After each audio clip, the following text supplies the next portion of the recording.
जय भोले की। सावन का महीना चल ही रहा है अभी। आपको एक बड़ी प्यारी सी भोले बाबा की कथा सुनाता हूँ। ये ज्योतिर्लिंग है मल्लिकार्जुन, उनके बारे में है। मल्लिकार्जुन की स्थापना कैसे हुई, उसके उत्पत्ति का क्या कारण था। एक बार कुमार कार्तिकेय और गणेश भगवान गणपति रिद्धि सिद्धि के दाता, उन दोनों को आपस में ये हुआ कि हम में से दोनों माता पिता को कौन ज्यादा प्यार करता है, कौन प्रेम करता है।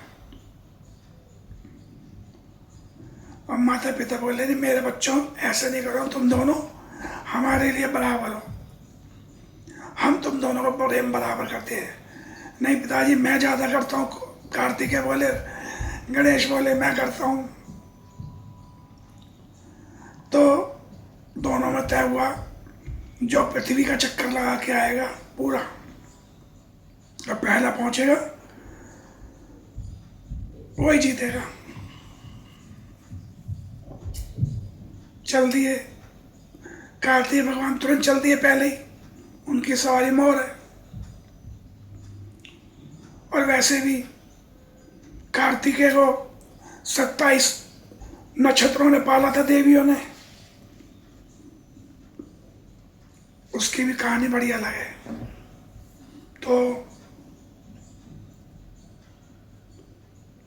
आकाश में उन्हें कोई चिंता ही नहीं हुई। अब गणेश जी वहीं खड़े रह गए, उनकी सवारी मूषक। अब वो उनका वजन कैसे सहन करे। तो गणेश जी बोले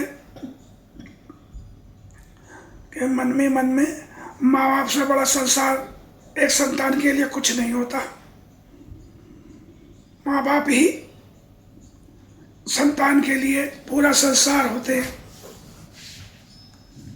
यह सोचकर उन्होंने मूषक पर बैठ के शिव पार्वती के चक्कर काटने शुरू कर दिए। 7 चक्कर काटने थे।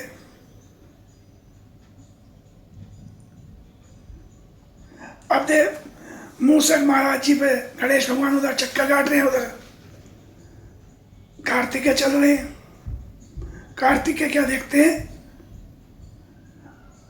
गणेश नजर नहीं आ रहे, लेकिन उसके मूषक के पैर छपते जा रहे हैं।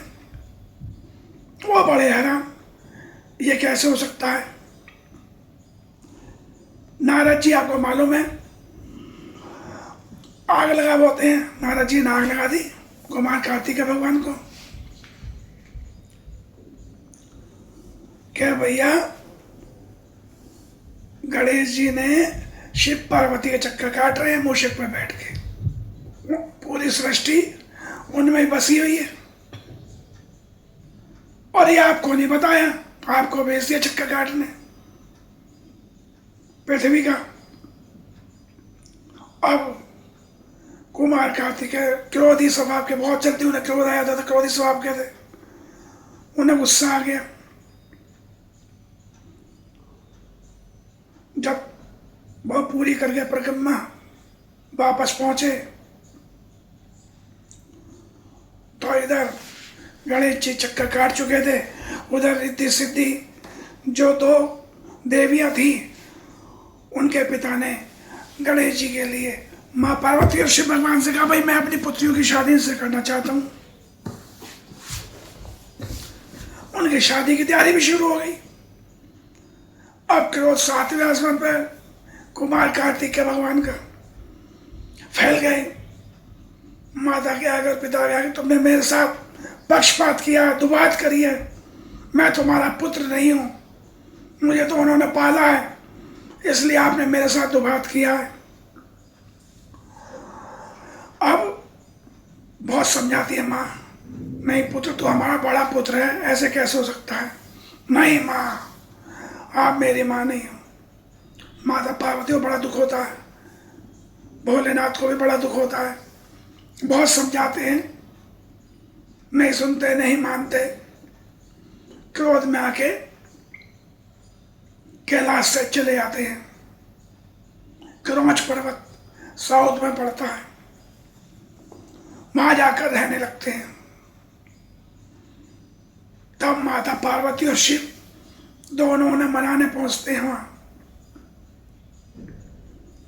जब माता पार्वती और शिव वहां पर मनाने पहुंचते हैं कार्तिकेय को, तो कार्तिकेय जो हैं उन्हें पता लगा था माता जी पिताजी आ रहे हैं, वो पर्वत छोड़ के चले जाते हैं। जब शिव पार्वती पहुंचते हैं तो वो वहां पर नहीं होते। उन्हें पता लगता भाई कार्तिकेय गुस्से में चले गए यहां से भी, तो वो वहीं भगवान शिव अपना शिवलिंग स्थापित करते हैं, ज्योतिर्लिंग स्थापित करते हैं और वहीं स्थापित हो जाते हैं दोनों। क्या कार्तिकेय आएंगे तो उससे मिलके जाएंगे। चूंकि साउथ में, दक्षिण में कार्तिकेय को मुरुगन कहा जाता है और मां आदिशक्ति पार्वती और मल्लिका कहा जाता है। और अर्जुन जो नाम है वो भगवान शिव का एक अलग नाम है। तो उस शिवलिंग का नाम पड़ता है और उस ज्योतिर्लिंग का नाम मल्लिकार्जुन पड़ता है। तो अमावस्या के दिन भगवान शिव वहां रहते हैं और पूर्णमासी के दिन वहां मां आदिशक्ति पार्वती मल्लिका देवी के रूप में रहती है। कहते हैं वहां पर जल चढ़ाने से आपको पूर्ण ज्ञान, पूर्ण भगवान का आशीर्वाद प्राप्त होता है।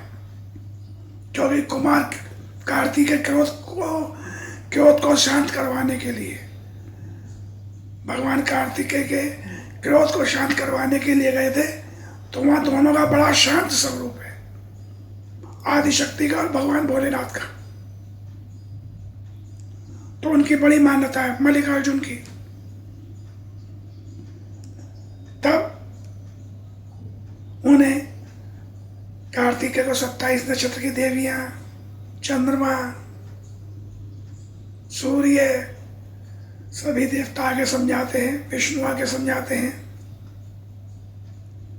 कि ये नारद जी ने आग लगाई है। नारद जी भी आते हैं। तो तब कार्तिकेय वापस आते हैं कैलाश पर, लेकिन वो आधा समय अपने उधर रहते हैं दक्षिण वाले अपने साम्राज्य में, आधा टाइम कैलाश पे रहते हैं। ये है मल्लिकार्जुन की स्थापना। भोलेनाथ ने ज्योतिर्लिंग स्थापित किए, मां ज्योति स्वरूप में दोनों ही स्थापित है। इसलिए भोलेनाथ बहुत भोले हैं, पृथ्वी पर उतरे हुए हैं, विचरण कर रहे हैं। सबकी मनोकामना पूर्ण होगी। जय भोले की, जय आदिशक्ति मां पार्वती की। हर हर महादेव।